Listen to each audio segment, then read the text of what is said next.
आज का विषय है आत्मिक वरदान। परमेश्वर द्वारा आत्मा के माध्यम से दिए जाने वाला उपहार का बारे में आज हम सुने, जिसका उद्देश्य है कलीसिया मंडली उन्नति पाए। पत्नी ने प्रार्थना की, प्रभु कलीसिया में आने वाले लोग कोई भी गरीब नहीं होना, पर ये आशीष मेरे जीवन में होना है तो कलीसिया का दिया हुआ हर जिम्मेदारी को लेने के लिए हम खुद पर खुद तैयार होने वाला। हालेलुया।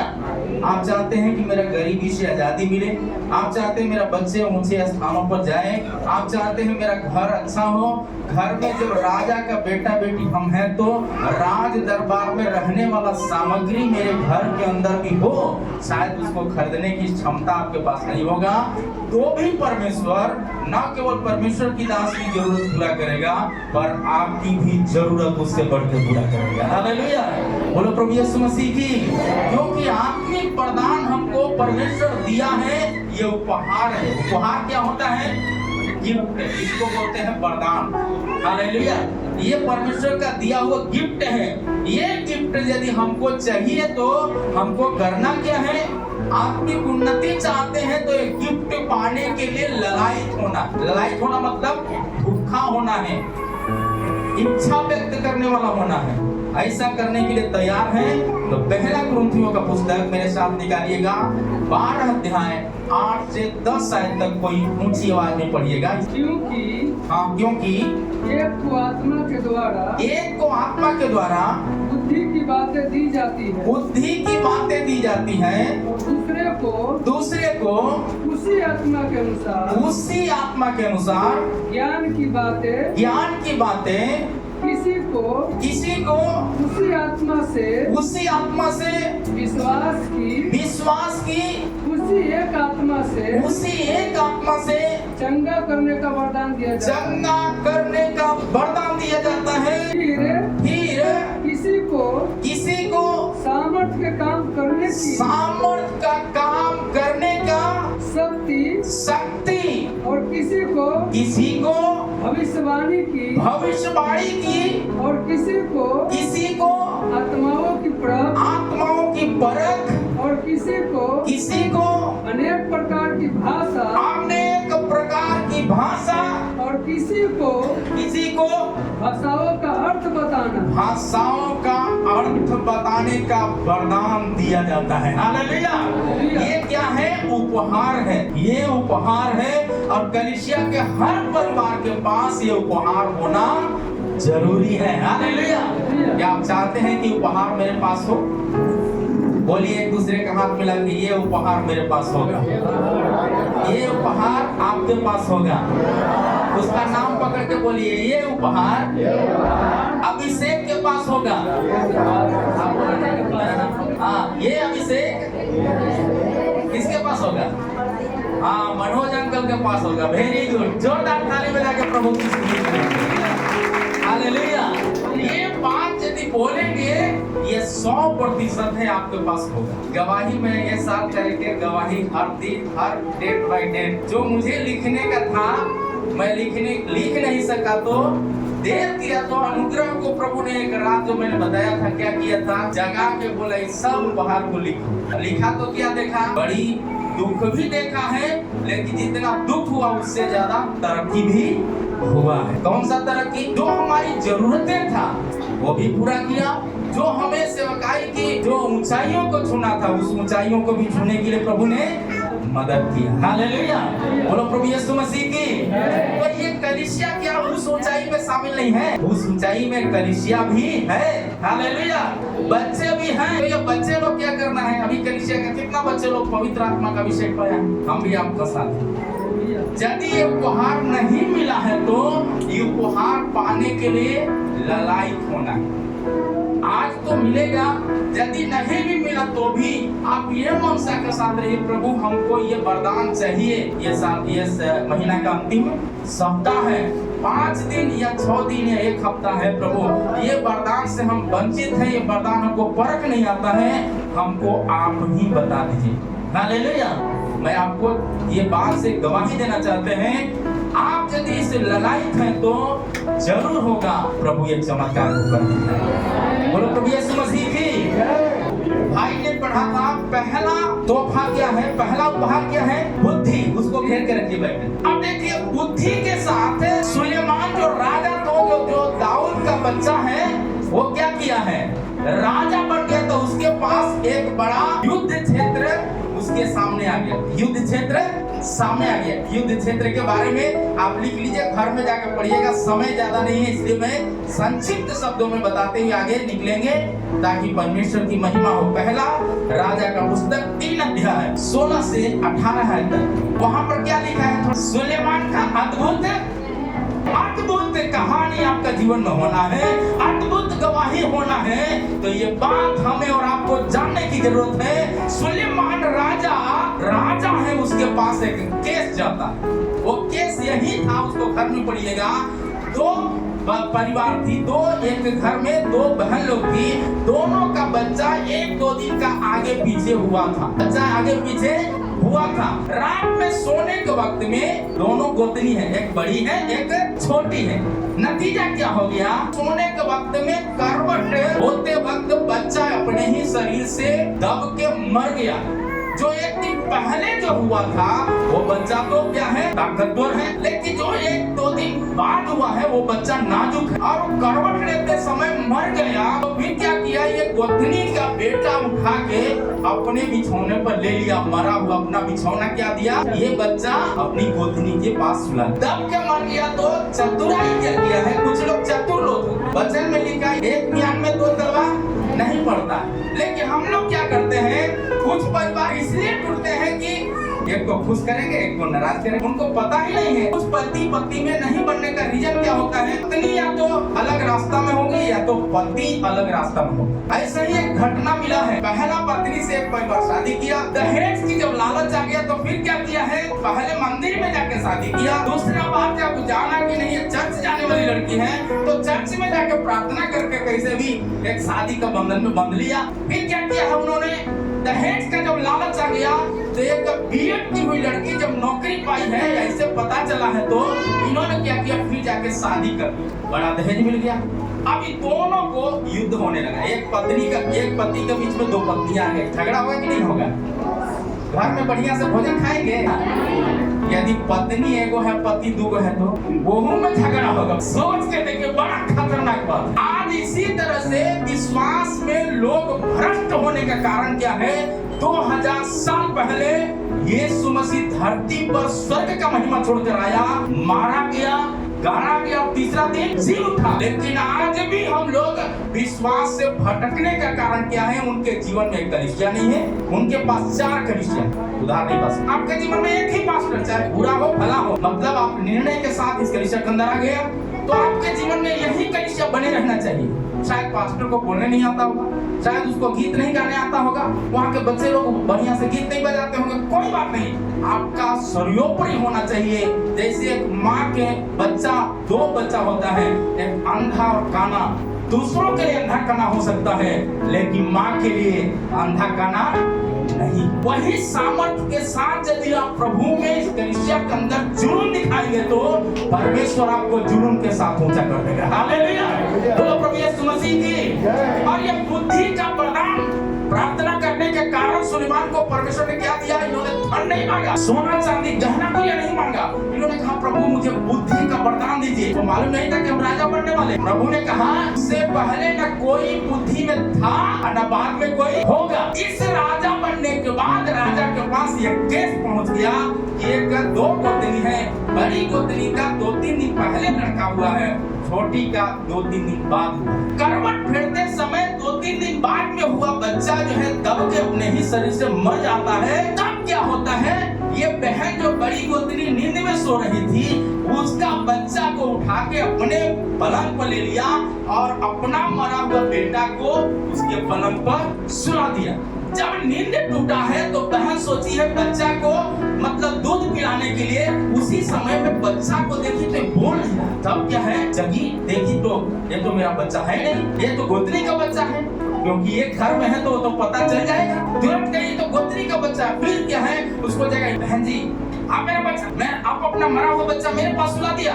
आपको कैसे स्वागत किया होगा? आप थोड़ा सोच के देखिए। बहुत कुछ उसी रात कुछ घटनाएं हुआ, मतलब लड़ाई झगड़ा होना शुरू किया। ये मेरा बच्चा है, मेरा बच्चा है। सुबह हुआ, ये केस कोर्ट तक पहुंच गया। कौन सा कोर्ट? सुलेमान का कोर्ट। वहां का जज सुलेमान है, उसके पास पहुंच गया। तो अब सुलेमान अब सोचने लगा, रे भाई कहती मेरा बच्चा, ही बोलते मेरा बच्चा है, तो मैं क्या करूं, एक ही बच्चा जिंदा है, तो इसको किसको मैं दूं? तब उन्होंने क्या किया, मंत्रियों को बोला ठीक है तुम लोग देखो भाई, हम थोड़ा प्रार्थना कर ले। प्रार्थना किया तो प्रभु ने बताया एक साधारण सा उपाय, एक रेखा बनाना गोल राउंड में, और एक तलवार मंगाना, और बच्चा को जो जिंदा है उसको सुलाना, और उसको काटने के लिए आज्ञा देना, यानी खुद काटना। तो जो बोलेगी कि काट दीजिए, पूछना कि इसको काट कर बांट दे, तो जिसका बच्चा नहीं होगा वो कहेगी कि काट दीजिए, और जिसका बच्चा होगा वो बोलेगी काटिए मत, जीने दीजिए, उसी का बच्चा रहने दो। ये कौन बताया? परमेश्वर ने बताया। हालेलुया। जो मन की बात को जानने वाला परमेश्वर, आपका मन में क्या चल रहा है आपकी प्रार्थना के द्वारा प्रभु बता देगा। हालेलुया। बोलो प्रभु यीशु मसीह की। तो मन की आवाज को सुनने के बाद क्या किया, जो परमेश्वर का अंतरात्मा का आवाज जब सुना, पवित्र आत्मा का आवाज सुना, और बोला आप तलवार लेके आओ, बोला थोड़ा घेरा बना दो, बहन दोनों को खड़ा कराए, बताओ ये लड़का किसका है? जिसका लड़का नहीं था, चपका के गोद में रखी थी, मेरा लड़का है, तो ये झगड़ा कैसे खत्म होगा? तो इसको काट कर तब आधा ना कर दे, अभी ना झगड़ा खत्म होगा। जो चपका के अपने पास रखी थी उसका बच्चा तो नहीं था, वो क्या कहती, हाँ काट के आधा दे दिए, झगड़ा खत्म हो जाएगा सब। वो यही सोच से बोली कि मेरा बच्चा तो मरिए गया है, दूसरा इसका भी बच्चा मर जाए। पर इसको पता नहीं था कि सुलेमान का परमेश्वर जिंदा परमेश्वर है, वो पहले से बता के रखा है। हालेलुया। तुरंत क्या किया, दूसरा से पूछे सुलेमान राजा ने, बहन बताओ इसको क्या करना है? बच्चा को इन्होंने तो बताया इनका बच्चा है, जिंदा इनके गोद में है, इन्होंने तो बताया काट के झगड़ा फरिया दीजिए, अलग अलग करके दे दीजिए आधा आधा भाग, आप बताओ क्या करना है? ये रोने लगी। रोते समय इसको कुछ कहा नहीं जा रहा है। कहती है राजा साहब बच्चा तो मेरा है, पर हम काटने के लिए नहीं बोले, गोदने का इच्छा ये है तो उसके ही गोद में खेलने दीजिए, पर काटने का जरूरत नहीं है, कम से कम मेरे आंख का सामने जिंदा तो रहेगा। और फूट फूट कर रोने लगे। उसमें लिखा है आंसू बहा के बोने वाले लौने के साथ कटनी कर नहीं पाए, बहन फेंकर फेंकर के गिरने के समान रोने। सुलेमान बेटा को मत मारिए, मेरा बेटा है, मैं जानती हूँ, उनका बेटा शायद कैसे मरा मुझको मालूम नहीं है, क्योंकि मैं सोई हुई। पर वो कहती है मेरा बेटा है, फिर कहती है काट के दो धार अलग करके एक उनको दे दीजिए, एक मुझे दे दीजिए। तो मुझे ऐसा धार नहीं चाहिए, मुझे एक धार को बंद करिए, बच्चा उठा के उन्हीं के गोद में पलने दीजिए। और रोने लगी। तुरंत राजा ने मंत्री को आदेश दिया, ये बच्चा को मेरे हाथ में दो। जिसका था रो रही थी, दिल टूट गया, बहन रो रही है, बच्चा को जीने दो, इसका भी जय हो गया। रोने वाली प्रार्थना एक रोने का कार्य है, जो असंभव काम को संभव में बदल देता है। आमीन हालेलुया। बोलो प्रभु यीशु मसीह की। ये बुद्धि का वरदान, प्रभु के चरणों में जब रोएंगे, प्रार्थना करेंगे, प्रभु आपको कौन सा रास्ता में जीना है प्रभु दिखा देगा। दूसरा बात है ज्ञान। प्रेरितों का पुस्तक 5 अध्याय 3 से लेकर 5 आयत तक। पतरस को हम सब जानते हैं कि अनपढ़ था, पर परमेश्वर का जिगरी दोस्त करके जाना जाता है। और वो जिगरी दोस्त करता क्या है, परमेश्वर के बगैर रह नहीं सकता। वही कहता है ये जीवित परमेश्वर का पुत्र यीशु करके बोला, तू तो मसीह है, जीविता मसीह है। वो क्या कहता है, हमारा बाप प्रकट किया है। वही बाप पतरस को बताया। प्रेरितों 5 अध्याय का 3 से 5 आयत तक में हनन्याह और सफीरा का वहाँ घटना है। दोनों जो है दान देने में बहुत काफी आगे थे। मतलब कैसा दान? दान दिखावा के दान था। मतलब क्या है, बाइबल बताता है दाहिने हाथ से देते हो तो बायां न जाने, बायां हाथ से देते हो तो दाहिना न जाने। पर इन्होंने क्या किया, कलीसिया में जैसे हमारा क्रिसमस प्रोग्राम जैसा सभा आयोजित किया पतरस का समय में, तो उन्होंने अपना हाथ को है क्या किया खड़ा, मेरे पास कुछ नहीं है, मैं जमीन बेच कर दूंगी। लेकिन जमीन क्या किया, बेची, और पैसा देखने के बाद लालच। वचन में लिखा है सारे बुराइयों का जड़ पैसा है। इसीलिए पाप कराने के लिए, कलीसिया से अलग कराने के लिए पैसा में फंसा के लोगों को क्या करता, खींच ले जाता, ताकि परमेश्वर की असीम सामर्थ उनके जीवन में प्रकट न हो। इस बात को हमको जानना चाहिए। प्रभु चाहते हैं कि हम लोग परमेश्वर के काम में आगे बढ़े, परमेश्वर के काम में आगे बढ़े। बहन जमीन बेची और अपने पति सफीरा के द्वारा पैसा पहुंचाई कलीसिया में। कलीसिया का पास्टर कौन है? पतरस। वो सोचिए अनपढ़ व्यक्ति क्या सीखेगा, क्या बताएगा? तो क्या पता है, मैं तो पढ़ी हूँ, मैं तो ज्ञानी हूँ, मैं तो बुद्धिमान हूँ। ये सोचकर हम लोगों में भी कई एक बार हम लोग सोचते हैं हम तो बहुत कुछ जानते हैं, हमको क्या सिखाना है, हमको प्रार्थना तो आता, कलीसिया नहीं भी जाएंगे तो चल जाएगा, हम नहीं रह के काम करेंगे तो भी चल जाएगा, प्रभु तो हमारी सब पूरा कर देगा। नहीं करे, क्योंकि वो मन का राजा है। इसलिए गीत में लिखा है, मन मंदिर में रहने वाला तू है एक निराला। वो तो निराला जब दिया पाप के कारण कुछ पैसा अपने पास रख। पतरस कहता है जब तक तुम्हारी जमीन तुम्हारे नाम में थी तो क्या तुम्हारा नहीं था? जब बेच दिया तो फिर पैसा क्या तुम्हारा है? वो परमेश्वर का है तो परमेश्वर को क्यों उसमें से चोरी?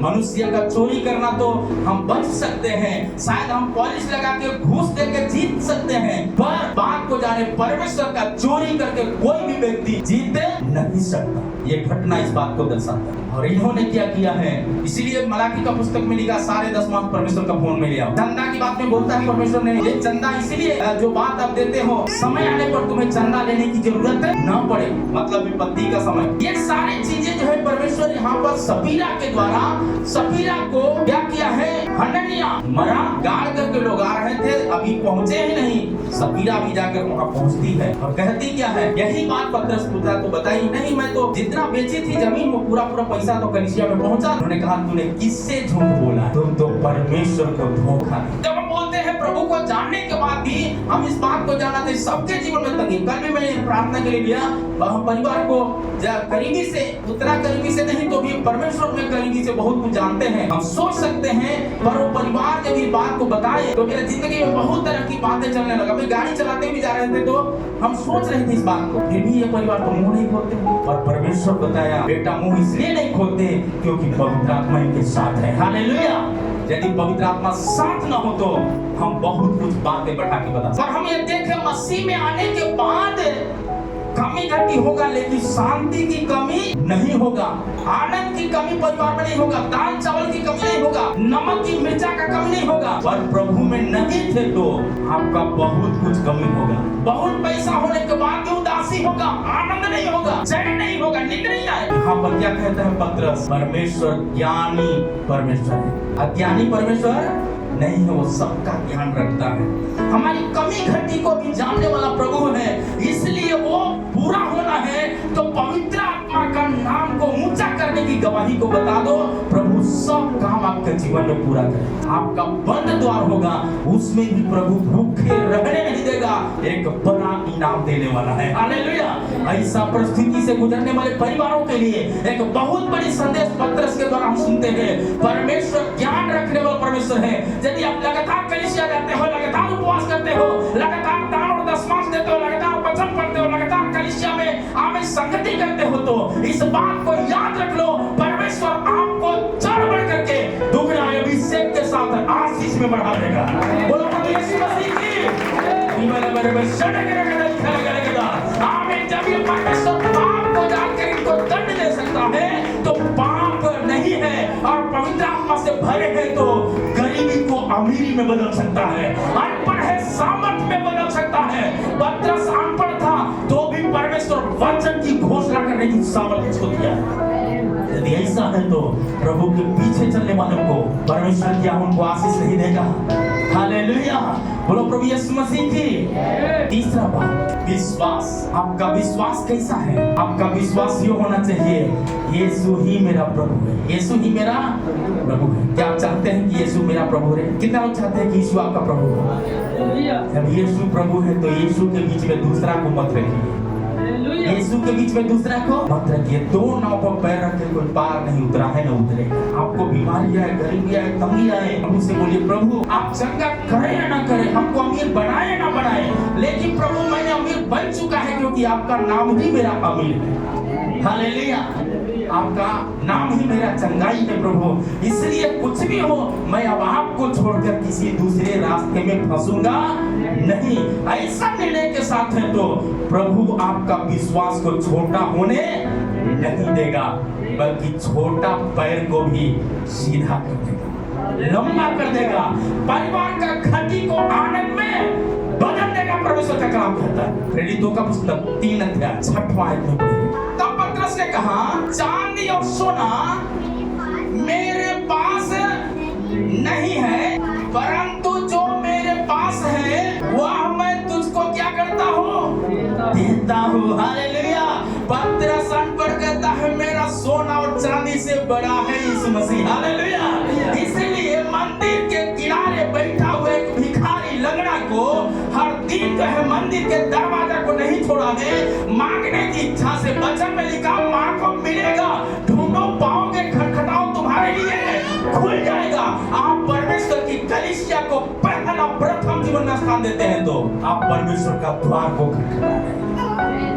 और आपका लंगड़ापन, गरीबी रूपी लंगड़ापन, आपका कर्जा रूपी लंगड़ापन, आपका जीवन का शांतिपूर्ण रूपी लंगड़ापन, आपका पारिवारिक उलझन रूपी लंगड़ापन को परमेश्वर दूर करने में समर्थी है। हालेलुया।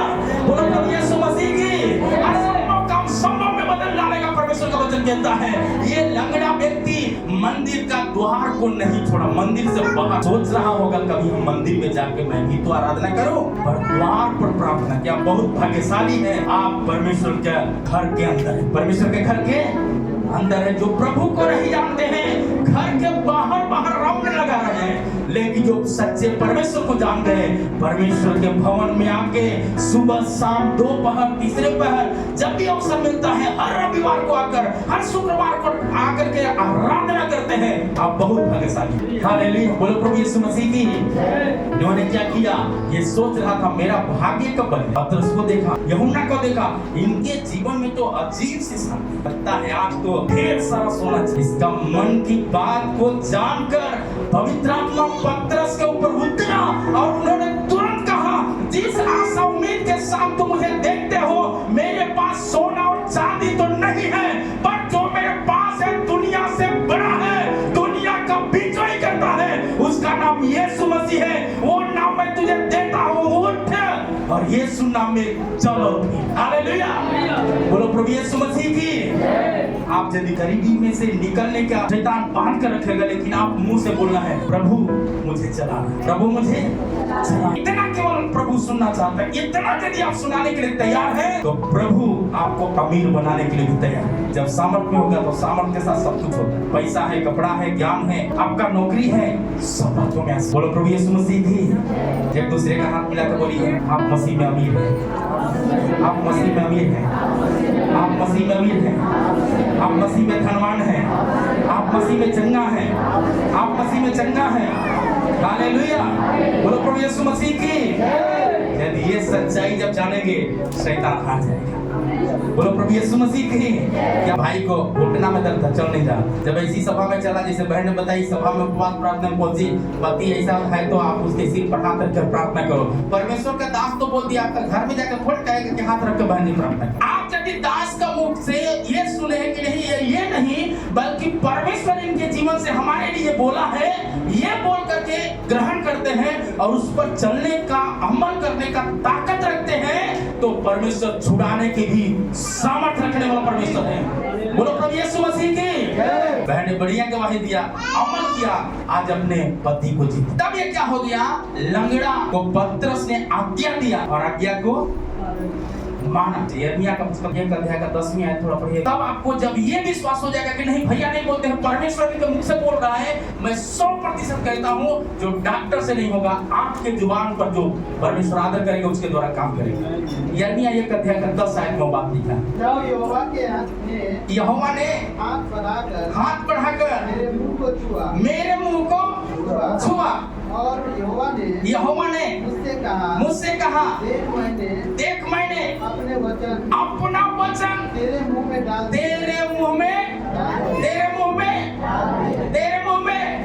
ये कहने के लिए साथ में लिखा, मत कह कि मैं लड़का हूँ, मत कह कि मैं नाटा हूँ, मत कह कि मैं छोटा हूँ, तू कह कि मैं भविष्य देखता हूँ।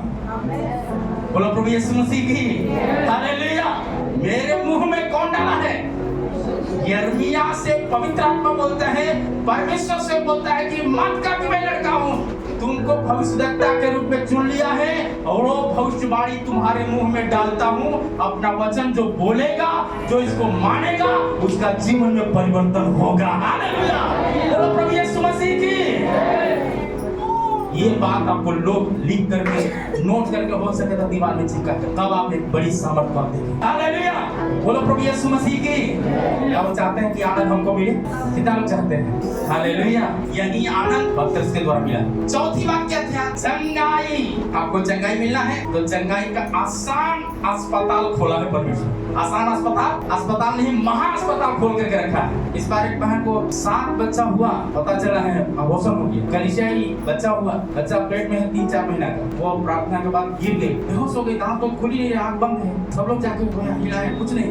परमेश्वर अधिकार दिया सांप और बिच्छू के ऊपर, मृत्यु के ऊपर। हालेलुया, हम उसको यीशु मसीह के नाम से जाओ ऐसा करके नहीं बोला, हम सीधा एक ही बात उसके सिर पर हाथ रखा है, पवित्र आत्मा बताया हाथ रखे और एक ही बात बोला, अन्य भाषा में प्रार्थना करना शुरू, तुरंत खेलना शुरू। 3 मिनट के अंदर चल यीशु मसीह मुर्दों में जान डालने वाला परमेश्वर। जितना आपका कनेक्शन परमेश्वर के साथ होगा, असंभव काम संभव में बदल जाएगा। बोलो प्रभु यीशु मसीह की। ये वरदान कितने लोगों को चाहिए? आप रिश्तेदारी में जाए तो आपके द्वारा चमत्कार होना है। हालेलुया, बोलो प्रभु यीशु मसीह की। बच्चे लोगों के प्रार्थना के द्वारा माता पिता धनी होना है। आमीन, का दोस्त का जीवन में बगला में होना है।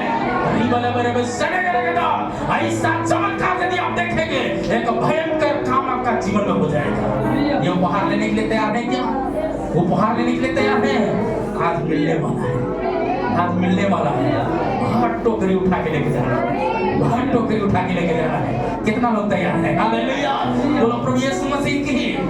और ये टोकरी भरना है तो इसका रास्ता क्या है? याकूब का पुस्तक 5 अध्याय 14 और 15 है तो यही रास्ता है। आप कतनो खाली कर लेंगे, कतनो प्रार्थना कर लेंगे, मुश्किल है। उसका रास्ता प्रभु ने बताया, मैं जा रहा हूँ, एक सहायक को तुम्हारे लिए भेजूंगा, यदि तू उसकी मेरी सुनेगा और एक भयंकर चमत्कार को जीवन में देखेगा। वो रास्ता क्या है? ये रास्ता हमको जानना पड़ेगा। क्या लिखा है? पढ़िएगा। यदि तुम में कोई रोगी है, किसको बुलाए?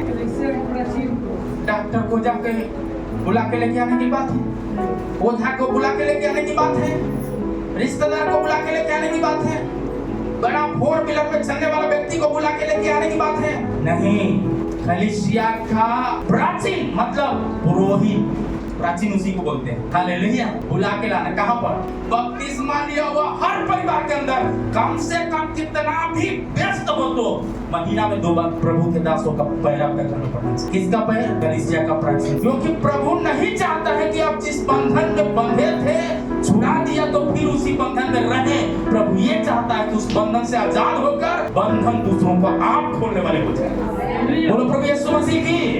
क्या आप चाहते हैं? इसीलिए वचन कहता है, कलीसिया का प्राचीन को बुलाओ। रोग से दूर होना है तो कलीसिया का प्राचीन को बुलाओ। कर्जा और कष्ट से दूर होना है तो कलीसिया का प्राचीन को बुलाओ। पहाड़ रूपी पाप होगा आपके घर में, पीढ़ियों से चलते आ रहा होगा, कैंसर होगा, टीबी होगा, दम्मा होगा, लकवा का जैसा होगा, कुछ आंख का बीमारी होगा, शरीर का कुछ बीमारी होगा, वो सारे बीमारियों के ऊपर जय देने में सामर्थ्य हमारा परमेश्वर। इसीलिए प्रभु ने आदेश दिया, आज्ञा दिया है, कलीसिया के प्राचीन को बुलाओ। आगे क्या कहता है? प्रभु के नाम से तेल मलकर उसके लिए प्रार्थना करे। कलीसिया के पास नहीं बोलेगा आपको आशीष की जरूरत है, क्यों जरूरत है? हमारे आप बोलना है आपको आशीष की जरूरत है तो बोलना है, क्योंकि प्रभु उसी के लिए काम छोड़ करके प्रभु यहाँ बुलेबे किया है। किसका आशीष के लिए? आपका आशीष के लिए। कोई ऐसा फौज है जो अपना खा करके बॉर्डर में लड़ाई पर खड़ा है? ऐसा है कोई सिपाही? लेकिन पवित्र आत्मा रूपी अभिषेक देकर परमेश्वर ने भेजा है, जाओ मेरे लोगों के ऊपर हाथ रखो। तेल मलना मतलब क्या है? कड़ुआ तेल के बारे में लिखा है, सरसों तेल, नारियल तेल। आशीष के तेल, आशीष के तेल क्या है? वचन। पत्रस वचन का तेल दिया। क्या दिया है? मेरे पास सोना चांदी तो नहीं है, लेकिन जो मेरे पास है मैं यीशु मसीह नासरी के नाम से मैं तुझे देता हूँ, उठ और चल। शक्ति पाया। वचन शक्ति देता, वचन शक्ति देता। परमेश्वर के दास के मुंह में कौन डाला है? कौन डाला है? बच्चे लोग कौन डाला है? यही काम सोना और चांदी हम लोग नहीं देंगे, पैसा नहीं देंगे, और जो वचन दे करके आपके घर में प्रार्थना किया, चाहे वो कैसा भी हो, मार वाला वचन होगा, सुधार वाला वचन, मार वाला वचन है तो इसका मतलब हमको मन फिराना है। यदि आशीष वाला वचन है तो हमको क्या करना है? आशीष दे करके भूलना नहीं, बल्कि हमको और नम्रता के साथ प्रभु में आगे बढ़ना है। हालेलुया। तब क्या हो जाएगा? जीवन आशीष से और भरपूर हो जाएगा। इसीलिए प्रभु के वचन कहता है कलीसिया के प्राचीन को बुलाए। तेल वाले मतलब वचन दे करके आप परिवार परिवार के लिए, केवल आपके परिवार के लिए प्रार्थना के लिए पैर वहां पड़ा है, ताकि उसका धूल के द्वारा आपका हर बर्तन भरा रहे। यीशु के साथ पांचवा बात क्या आपने पढ़ा है? सामर्थ के काम। सामर्थ का काम मतलब उद्धार। किसको उद्धार नहीं चाहिए? किसी को शादी के बहुत साल हो गए, संतान सुख नहीं है, तो उसको उद्धार नहीं है, उसको बच्चे का उद्धार चाहिए। कोई कमा रहा है, पैसा बरकत नहीं मिल रहा है, बरकत मिल रहा है, उद्धार चाहिए। आपका मेहनत से पैसा नहीं बचेगा, बचेगा क्या? हमारा बच्चे को पढ़ने से बहुत ज्ञानी नहीं हो जाएगा, परमेश्वर का उद्धार उसके ऊपर रहेगा, तो थोड़ा मार्क कम भी रहेगा तो भी परमेश्वर राजा के साथ बैठा है। क्या विश्वास करते हैं? हालेलुया, बोलो प्रभु यीशु मसीह की। अद्भुत कार्य यदि होना है आपका जीवन में, सामर्थ का काम होना है, तो आप इस बात को जान लीजिए, क्या हो जाएगा सामर्थ का काम। पत्रस में कोई योग्यता नहीं था, लेकिन बड़ा चमत्कार हुआ है। प्रेरित 9 अध्याय 33 और 34 आयत में पढ़िएगा कोई एग्जाम। वहां उसे एनियास नामक लकवे का एक मनुष्य मिला। कितना बरस का था? 8 बरस का था। कितना बरस से खाट पर पड़ा था?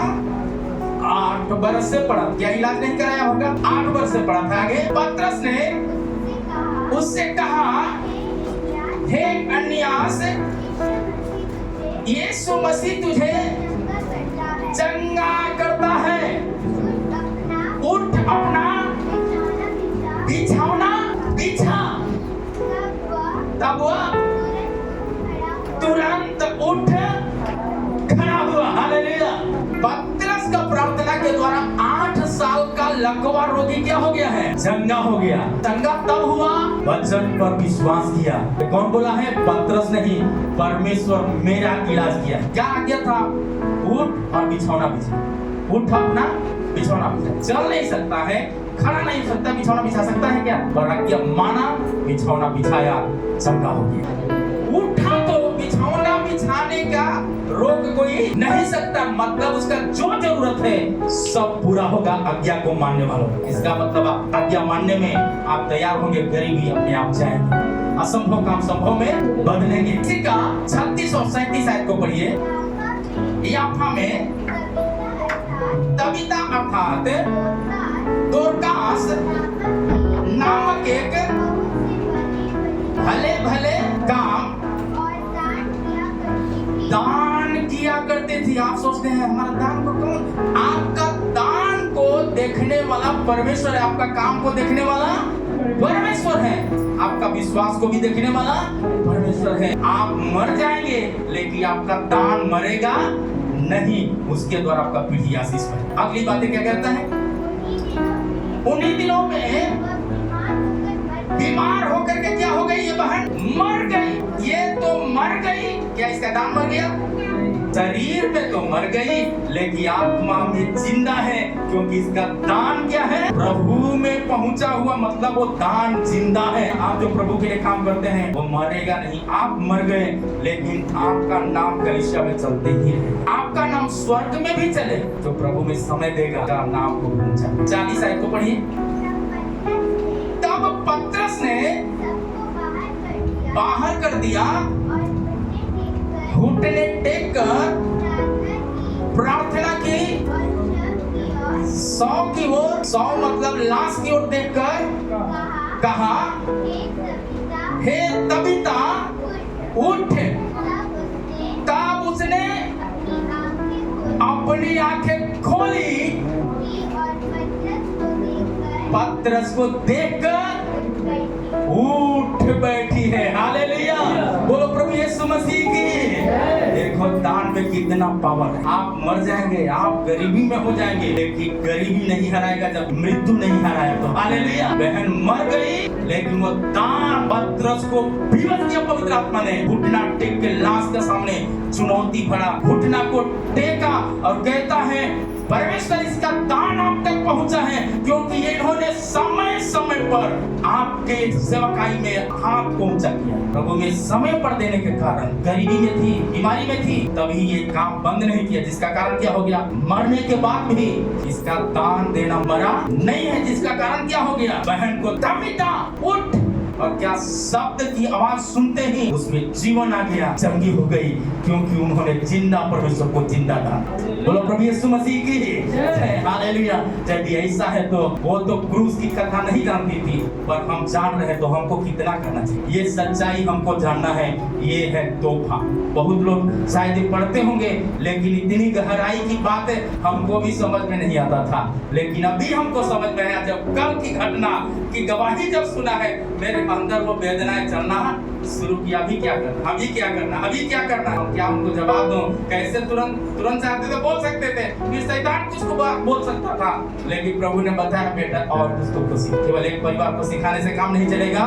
जब कलीसिया का मंडली सीखेगा तो लाखों लोग प्रभु का नाम में ऊंचा हो जाएंगे। तुरंत उसकी आंखें खुल गया और क्या हो गई, परमेश्वर में दौड़ने लगे। छठवां बात भविष्यवाणी, एक खतरनाक बात। मैं कितना बार बोला है आपका मुंह से शुद्ध बात नहीं बोलना, शुद्ध बात बोलिए। चंगा नहीं बोलिए प्रभु मुझे चंगा कर, कुछ कमी है तो भी बोलिए प्रभु चला रहा है। सच में प्रभु आपका भविष्यवाणी के द्वारा भयंकर चमत्कार करे।